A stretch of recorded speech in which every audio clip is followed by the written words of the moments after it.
ભાજપના પ્રદેશ પ્રમુખ જગદીશ વિશ્વકર્મા પાટણ જિલ્લાની મુલાકાતે છે, જ્યાં તેમણે ચાણસ્મા ખાતે આયોજિત ભવ્ય કાર્યકર સંમેલનમાં હાજરી આપી હતી।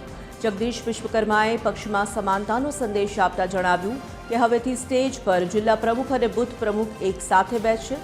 પ્રમુખે ભાવુક અંદાજમાં જિલ્લા પ્રમુખને પોતાની ડાબી આંખ અને બૂથ પ્રમુખને જમણી આંખ ગણાવી સંગઠનની શક્તિ પર ભાર મૂક્યો હતો। આ પ્રસંગે તેમણે આગામી સ્થાનિક સ્વરાજની ચૂંટણીનો હુંકાર કરતા જિલ્લા અને તાલુકા પંચાયતમાં ભાજપના ભવ્ય વિજયનો વિશ્વાસ વ્યક્ત કર્યો હતો।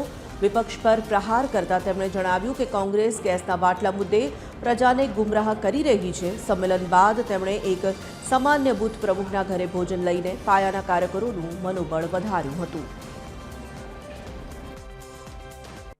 ઘેર ઘેર શૌચાલય કોણે બનાયા? આ બધા જ ખેડૂતો અહીંયા છે। મારે દશરથજી ખેડૂતોને પૂછવું છે કે ખેડૂતોને સાચું સન્માન કિસાન સન્માન નિધિ કોણે આપી?